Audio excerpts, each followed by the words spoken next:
a paz do Senhor Jesus Cristo esteja com todas nós. Nas últimas mensagens, nós estávamos falando de alguns assuntos escritos na primeira carta de João. Alguns assuntos que o apóstolo João aborda, então, na sua primeira carta. Nós vamos, então, continuar trazendo outros assuntos. Nós vamos ler, então, a primeira carta de João, capítulo 2, versículos 15 a 17. Vamos ler, então? Não ameis o mundo, nem o que no mundo há. Se alguém ama o mundo, o amor do Pai não está nele. Porque tudo o que há no mundo, a concupiscência da carne, a concupiscência dos olhos e a soberba da vida, não é do Pai, mas do mundo. E o mundo passa e a sua concupiscência, mas aquele que faz a vontade de Deus permanece para sempre. Então, João, na sua primeira carta, ele começa já no capítulo 1, nos mostrando que a vida eterna que estava com Deus foi mostrada, foi manifestada, trazida a nós por meio de Jesus Cristo. Nós aprendemos também no seu Evangelho que vida eterna é conhecer Deus e Jesus Cristo, seu enviado. Então, algo muito importante na vida cristã é conhecer Deus por meio de Jesus Cristo, seu Filho, para que tenhamos a vida eterna, para que tenhamos a vida de Deus gerada em nós. E esse conhecimento de Deus, ele vem pela leitura e meditação na palavra de Deus. O testemunho da vida de Cristo e de seus ensinos está nas páginas do Novo Testamento, escrito por aqueles que conviveram com Jesus ou por aqueles que conviveram com os apóstolos. O apóstolo João, então, na sua primeira carta, ele traz algo muito importante, ele vai nos mostrando como é Deus. Então ele diz que Deus é luz e nele não há trevas. Então, esse primeiro contraste já define muito da natureza de Deus. Deus é luz, nele não há trevas. Em Deus não há pecado, mas há a pureza, a santidade.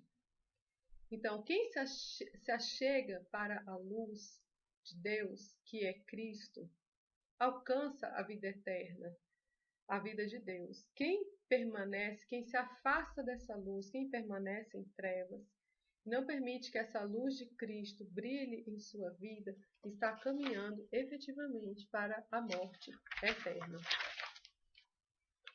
Então, nesse texto agora que nós lemos, João fala assim: não ameis o mundo, nem o que há no mundo. Se alguém ama o mundo, o amor do Pai não está nele. Porque tudo o que há no mundo, a concupiscência da carne, a concupiscência dos olhos e a soberba da vida, não é do Pai, mas do mundo. E o mundo passa, e a sua concupiscência, mas aquele que faz a vontade de Deus permanece para sempre.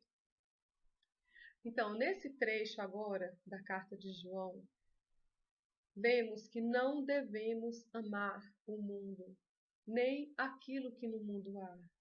Porque se nós amarmos o mundo, o amor do Pai, ou ainda o amor ao Pai, não estará em nós. Isso porque essas coisas que há no mundo, a concupiscência da carne, a concupiscência dos olhos, a soberba da vida, não procedem do Pai, mas do mundo. Através desse ensino de João, podemos conhecer então um pouco mais de Deus, para que possamos ter a vida eterna, a vida de Deus. Deus não tem parte nenhuma com este mundo no que diz respeito às suas concupiscências, aos seus pecados. Isso não procede de Deus. Vamos entender então um pouco mais sobre isso. O mundo aqui não está se referindo à criação de Deus, ao universo, que tanto admiramos e que nos faz voltar a Deus em admiração, em adoração, em reverência e em respeito pela sua grandeza, pela sua beleza. O mundo aqui também não se refere às pessoas, porque nós devemos amar as pessoas, assim como está escrito lá, palavras do próprio Senhor Jesus, porque Deus amou o mundo de tal maneira que deu seu Filho unigênito, para que todo aquele que nele crê não pereça, mas tenha vida eterna. Então, o que se refere o mundo aqui? O mundo aqui se refere a um sistema, podemos dizer assim, a uma mentalidade comandada pelo diabo, cheio de seduções pecaminosas que exercem forte atração sobre o homem e a mulher e o conduz finalmente à perdição.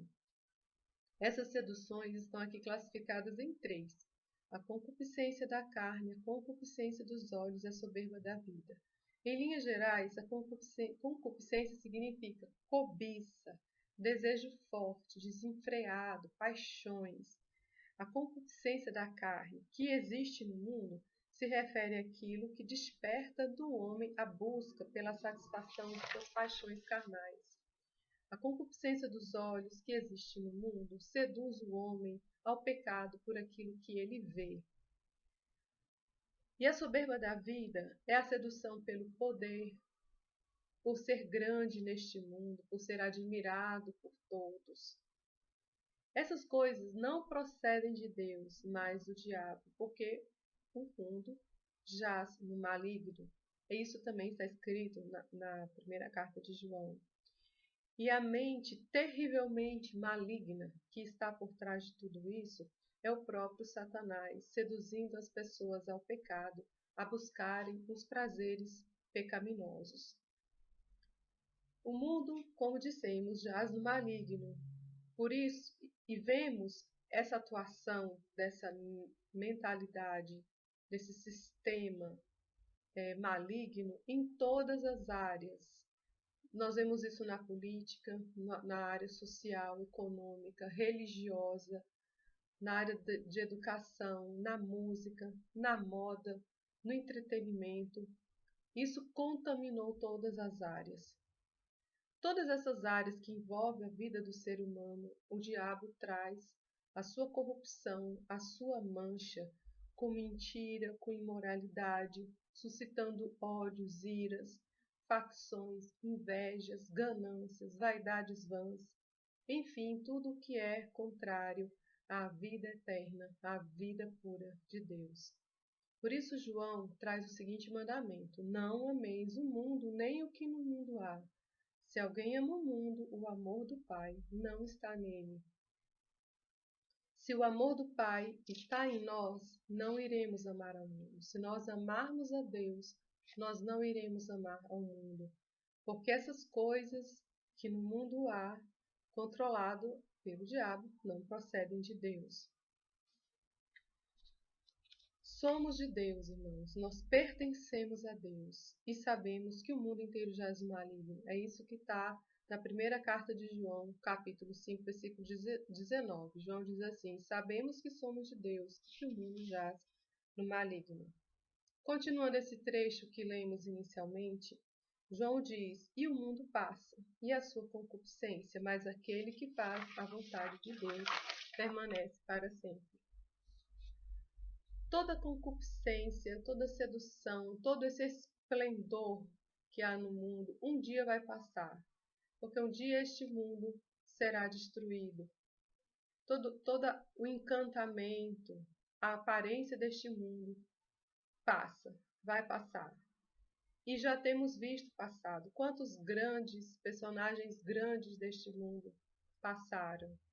Quantas construções, edificações, cidades tão admiráveis, tão esplendorosas passaram e estão hoje em ruínas. Mas sabemos que o mundo vai ser completamente destruído. E por isso não podemos nos deixar enganar pelas seduções que estão neste mundo. Mas aquele que faz a vontade de Deus permanece para sempre. Aquele que está atento a este mandamento de não amar ao mundo com suas paixões, este permanecerá para sempre.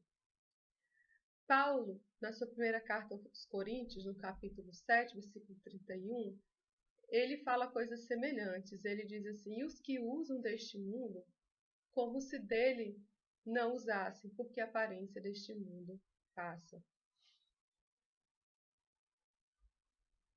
Então, como nós já falamos, A aparência deste mundo passa. Por isso, nós devemos usar deste mundo no sentido daquilo que precisamos para viver, com o propósito de Deus de ainda nos manter aqui, de estarmos aqui. Mas nós usamos as coisas deste mundo como se não as usássemos, não nos apegando a essas coisas. Tiago, na sua carta, ele traz uma advertência muito forte com relação a esse assunto. Nós vemos em Tiago, capítulo 4, versículo 4, Tiago escreve da seguinte forma: adúlteros e adúlteras, não sabeis vós que a amizade do mundo é inimizade contra Deus? Portanto, qualquer que quiser ser amigo do mundo constitui-se inimigo de Deus. Então, Tiago, escrevendo essa sua carta, ele chama aqueles cristãos para quem ele estava endereçando a carta de adúlteros e adúlteras. Isso é uma palavra para os cristãos, não é uma palavra para os do mundo. E os chama dessa forma, dizendo que a amizade com o mundo é inimizade contra Deus, é uma traição a Deus. É como na figura de um casamento, quando um dos cônjuges se apaixona por outra pessoa. Nós somos a noiva de Cristo. E só Ele é o nosso grande e verdadeiro amor, o nosso bem mais precioso. Nada pode substituir no nosso coração esse amor ao nosso amado Salvador Jesus Cristo. Se você é amigo de Deus, então você é inimigo do mundo. Não podemos amar o mundo e amar a Deus ao mesmo tempo. Quem ama o mundo, o amor do Pai não está nele. Porque as coisas de Deus e as coisas do mundo são opostos, como luz e trevas. Eu queria trazer alguns exemplos a respeito disso. O primeiro exemplo que eu quero trazer é o amor ao dinheiro. Então, o amor ao dinheiro, aos bens materiais, às riquezas e, consequentemente, ao poder que advém disso aí, é um dos grandes sedutores deste mundo. O problema apontado pela palavra de Deus não é o dinheiro em si, nem os bens, mas o amor a essas coisas é que constitui um sério perigo para a nossa vida. Vejamos então o que diz a palavra de Deus. Lá em 1 Timóteo, capítulo 6, nós vamos ler dos versículos de 6 a 11. Começando então. De fato, grande fonte de lucro é a piedade com o contentamento. Paulo, antes de falar do perigo do amor ao dinheiro, ele já nos mostra o caminho bom. Então o apóstolo diz que a piedade, que é ter uma vida dedicada a Deus, uma vida justa, santa, de acordo com os preceitos e mandamentos do Senhor, ter uma vida dessa forma, isso sim é um verdadeiro lucro, isso sim é lucrativo, isso sim traz benefícios. E ter uma vida assim de piedade com contentamento, ou seja, viver justamente e estar satisfeito e feliz com aquilo que Deus permitiu que nós tivéssemos, isso é verdadeiro ganho, isso é verdadeiro lucro. E ele continua falando, porque nada temos trazido para o mundo, nem coisa alguma podemos levar dele. Chegamos a este mundo sem trazer nada e vamos deixar este mundo sem levar nada. Tendo sustento e com que nos vestir, estejamos contentes. Se temos então as coisas básicas de que necessitamos, estejamos contentes com isso. Há pessoas que estão sempre reclamando e reclamando e reclamando. Podemos querer coisas materiais, o que nós não podemos é estar insatisfeitos com o que temos. Se Deus nos der os bens que desejamos, que bom. Se Deus também não nos der, que bom também. Deus sabe o que é melhor para nós. E o nosso coração não está nessas coisas, mas em amar a Deus. E Paulo continua. Ora, os que querem ficar ricos caem em tentação e cilada, e em muitas concupiscências insensatas e perniciosas, as quais afogam os homens na ruína e perdição, porque o amor ao dinheiro é raiz de todos os males, e alguns nessa cobiça se desviaram da fé e a si mesmos se atormentaram com muitas dores. Tu, porém, ó homem de Deus, foge destas coisas. Antes segue a justiça, a piedade, a fé, o amor, a constância, a mansidão. Então, é o amor ao dinheiro, o apego às coisas materiais, que é o perigo, que é a raiz de todos os males. Outro grande sedutor deste mundo é a moda. Queria comentar um pouquinho sobre isso. A moda hoje está presente em tudo, sempre esteve, né? Nas roupas, na arquitetura, nos modelos de carro, nos celulares. E muitas dessas coisas que vêm, inclusive, com inovações tecnológicas, são boas e são úteis. Mas muitas vezes nós gastamos o nosso dinheiro com coisas que nós não precisamos, só porque está na moda, só porque apareceu um modelo novo. Jesus nos ensinou a usarmos o dinheiro com sabedoria, porque, na verdade, nós que somos discípulos de Jesus Cristo sabemos que tudo pertence a Ele. Nós somos apenas despenseiros, mordomos. Deus é que é de fato o dono de tudo que nós temos. Em Lucas, no capítulo 14, versículo 33, Jesus está falando de algumas condições para sermos seus discípulos. E Jesus fala assim: da mesma forma, qualquer de vocês que não renunciar a tudo o que possui não pode ser meu discípulo.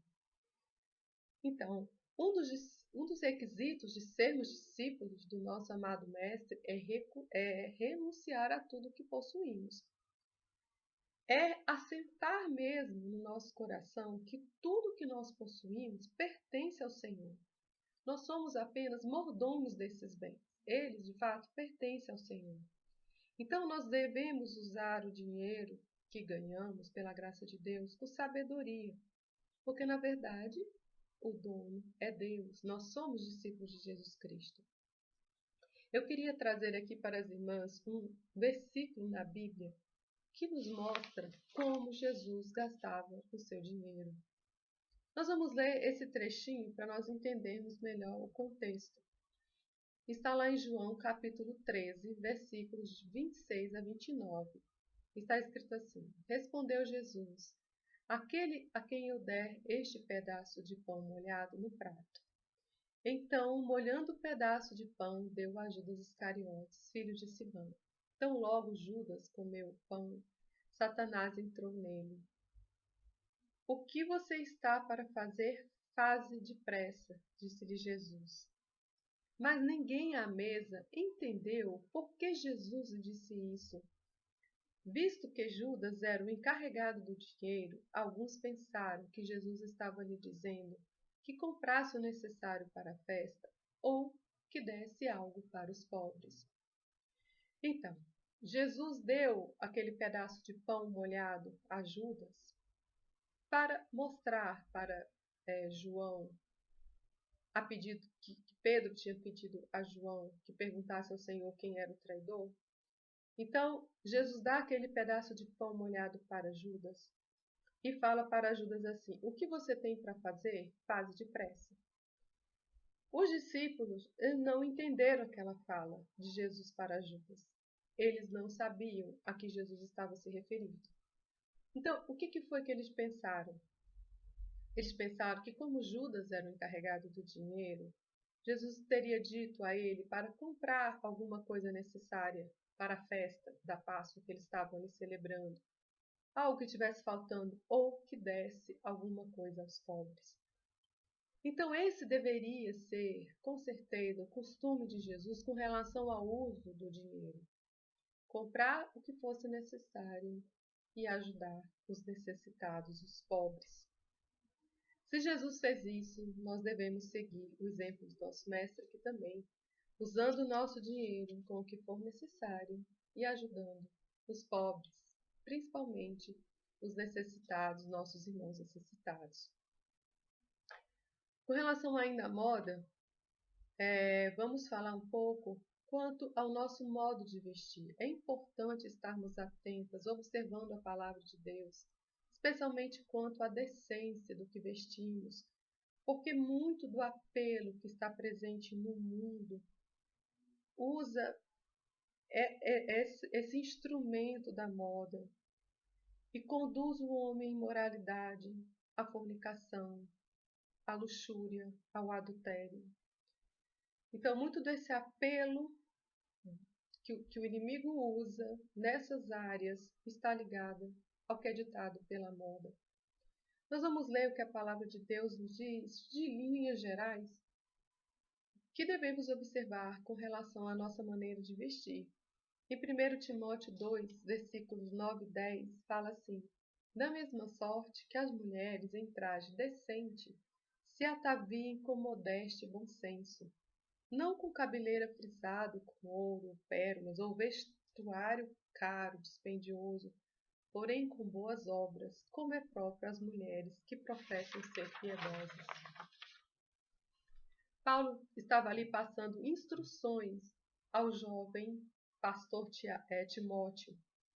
Essas instruções deveriam ser passadas aos irmãos da igreja. E aqui Paulo traz instruções a respeito das mulheres, para que elas se vestissem com decência, modéstia e bom senso. Porque as nossas vestes principais que agradam a Deus são as boas obras, feitas sob a direção do Espírito Santo de Deus. Então devemos ter zelo e sabedoria ao ensinar os nossos filhos e netos a se vestirem com decência, porque o intento do diabo é fazer com que nossos filhos e netos não sejam puros, não se preservem puros e santos para o Senhor, mas que se contaminem com a concupiscência, a cobiça deste mundo. Nem as crianças nem os adolescentes têm sido poupados dessa influência maligna do diabo. Não podemos nos esquecer que a mente que está por trás de toda essa dissolução, sedução ao pecado que há neste mundo é uma mente terrivelmente maligna. Não nos enganemos com isso, Satanás trabalha incansavelmente para levar homens e mulheres à perdição eterna, à infelicidade eterna. E esse trabalho dele, do inimigo das nossas almas, começa prejudicando e traumatizando o homem ou a mulher já desde a sua mais tenra infância.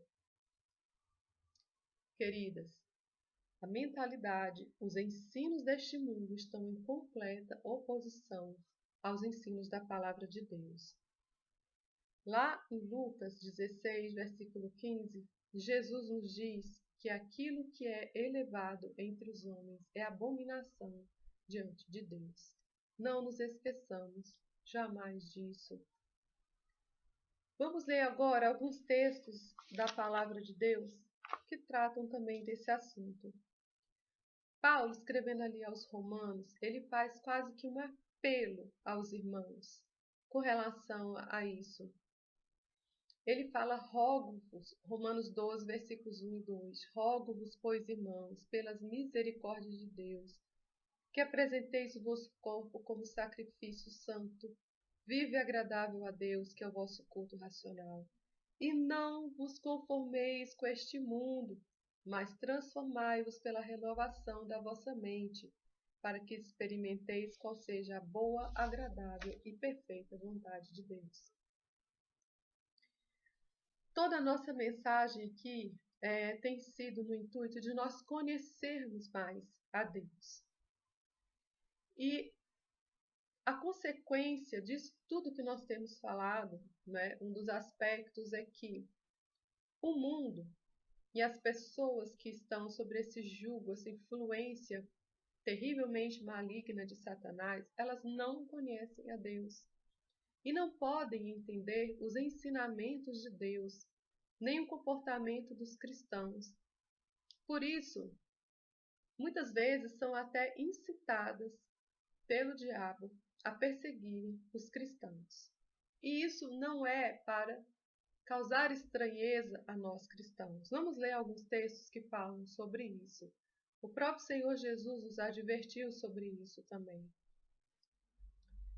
Em 1 João, ainda, no capítulo 3, versículo 1, o apóstolo diz: Vede com grande amor nos tem concedido o Pai que fôssemos chamados filhos de Deus.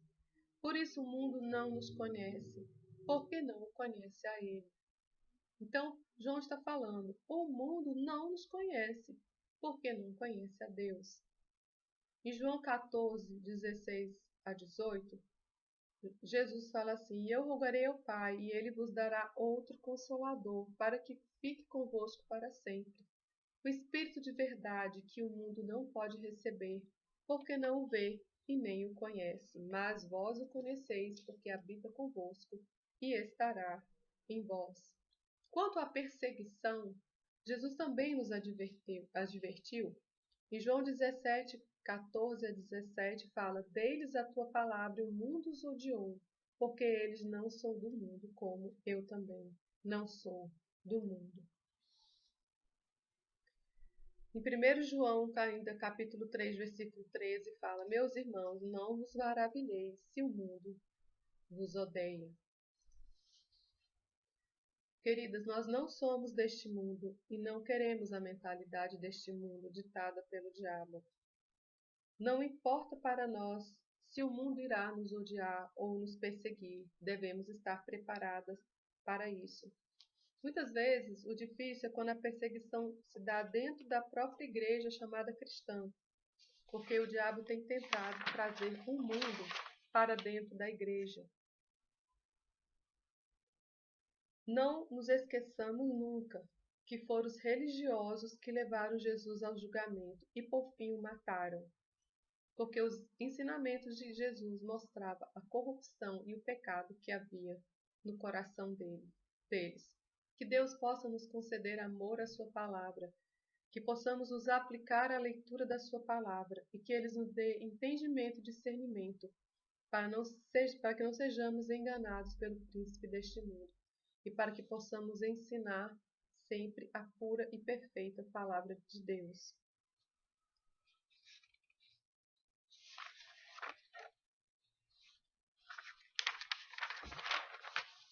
Então, queridas, não ameis o mundo e nem o que no mundo há. Aquele que ama o mundo, o amor do Pai não está nele, porque tudo o que há no mundo, a concupiscência da carne, a concupiscência dos olhos, a soberba da vida, não é do Pai, mas do mundo. E o mundo passa e a sua concupiscência, mas aquele que faz a vontade de Deus permanece para sempre. O que nós realmente precisamos nestes últimos dias é de discernimento espiritual, para que na nossa própria vida possamos aplicar esse ensino e termos cada vez mais discernimento a respeito daquilo que é deste mundo que não agrada a Deus. Precisamos então conhecer a palavra de Deus com profundidade. Para isso não é necessário fazermos cursos de teologia. Temos a palavra de Deus, que é a fonte de toda a sabedoria de Deus. Que Deus nos abençoe ricamente em discernimento e conhecimento dele mesmo e do seu amado Filho. Que a paz de Cristo seja com todos.